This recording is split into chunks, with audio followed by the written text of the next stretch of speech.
আমাবতী লেগে গেছে। আমি আজ তিল জাউ রান্না করেছি। কিভাবে কি করলাম না করলাম আপনারা দেখতে থাকেন, আশা করি ভালো লাগবে।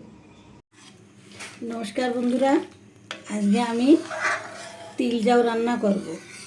এই তিল জাউটা খায় আমাদের মূলত আমাবতী লেগে গেলে এই তিল জাউটা রান্না করতে হয়। তিল জাউটা রান্না করে খেতে হয়। তাই আমি আজকে তিল জাউ রান্না করব। কিভাবে কি করি আপনারা দেখতে থাকেন, আশা করি রেসিপিটা খুবই ভালো লাগবে। এই যে আমি দুধটা জাল দিয়ে ঘন করে নিয়েছি। 2 লিটার দুধ আছে, 2 লিটার দুধই আমি জাল দিয়ে একসঙ্গে ঘন করে নিয়েছি। আর এই যে তিল, এই তিলটা আমি সাদা কালো তিল একসঙ্গে মিশ্রণ, এইটা আমি হালকা ভেজে গুঁড়ো করে নিয়েছি, হালকা ভেজে পেস্ট করে নিয়েছি অল্প। এই একটা নারকেল কুড়িয়ে নিয়েছি, এই নারকেলটা লাগবে। খেজুরের পাটালি, এই পাটালি দিয়ে মিষ্টির কাজ হবে। পাটালিটা ওর ভিতর দেবো। এই চাউল 250 আতপ চাউল আমি এই হাফ ভাঙা করে নিয়েছি, সম্পূর্ণ ভাঙিনি, হাফ হাফ করে ভেঙে নিয়েছি। এই যে এই তিলটা আমি হাফ বাটা করে নিয়েছি। আর একটু এই গুঁড়ো দুধ ওর ভিতর দিয়ে দেবো টেস্টের জন্য। চালের গুঁড়িটা এর ভিতর আমি আস্তে আস্তে দিয়ে দেবো।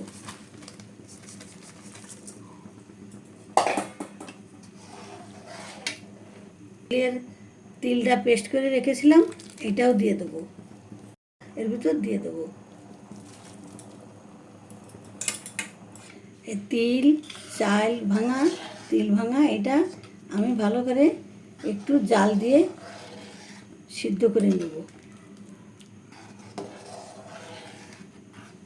পুরো দুধটা আমি ভালো করে দুধের সঙ্গে গুলিয়ে নিলাম।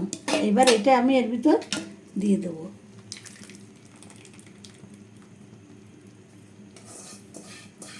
দেখেন এই যে চাল আর তিলটা আস্তে আস্তে ফুটে যাচ্ছে। এই রান্নাটা খেতে খুবই টেস্ট হয়, যেহেতু তিল দেওয়া আছে, চাল আধ ভাঙা করা আছে, নারকেল দেওয়া আছে, আর এই খেজুরের পাটালি খুবই টেস্ট লাগে খেতে। এই যে দেখেন, এই যে আস্তে আস্তে ফুটে যাচ্ছে, দেখেন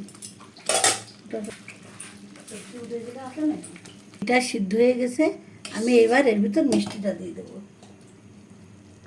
এই যে পাটালিটা এর ভিতর দিয়ে দিলাম। একটু মিষ্টি মিষ্টি না হলে ভালো লাগে না। দেখেন এই যে চালটা সিদ্ধ হয়ে গেছে, এখন আমি মিষ্টিটা দিয়েছি। মিষ্টিটা একটু সিদ্ধ হয়ে গেলে তারপরে দিতে হয়।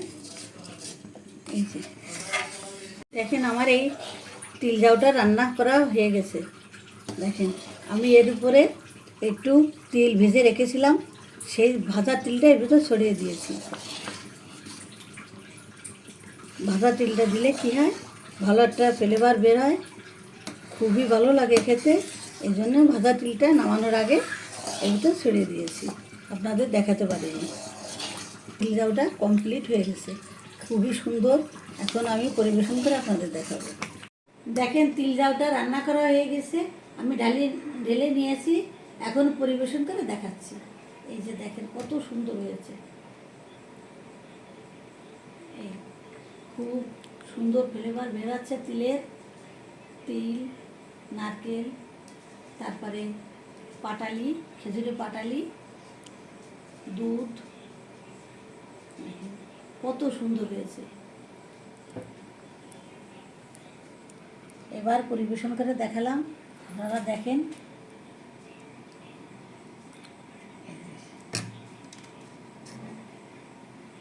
দেখেন আমার খুব তাড়াতাড়ি এই তিল জাউটা রান্না করা হয়ে গেল। এটা আমাবতীতে করতে হয়, আমাদের নিয়ম আছে। আপনারা কে কে এই আমাবতীতে তিল জাউ খান অবশ্যই কমেন্টস করে জানাবেন। আর এইভাবে রান্না করে একবার খেয়ে দেখবেন, খুবই সুন্দর হবে, খুবই ভালো লাগবে। আজকের রেসিপি এই পর্যন্তই। সবাই ভালো থাকেন, সুস্থ থাকেন। আগামী বছর আবার সবার সঙ্গে এই তিল জাউ নিয়ে দেখা হবে, কথা হবে।